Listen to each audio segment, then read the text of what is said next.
I would say the number one thing I see is the toss right off the bat. So there's a lot of really high tosses. And Vic, you go back to Vic Braden, everyone's kind of sharing online at this point, but a total game changer for me was realizing you only have to toss it a little higher than you can fully extend up for the ball.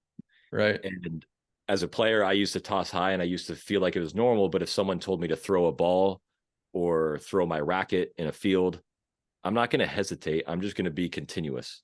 Right. And so most people toss really high. I think Andy Fitzell said it really well. He said, people swing to their toss and you want to toss to your swing. So if you have a really good continuous motion, figure out the lower toss that's just higher than you can reach. So the ball is sitting there on a tee, and that makes it super easy to make clean contact.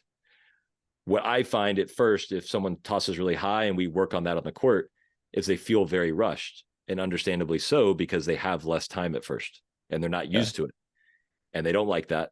And so they don't change.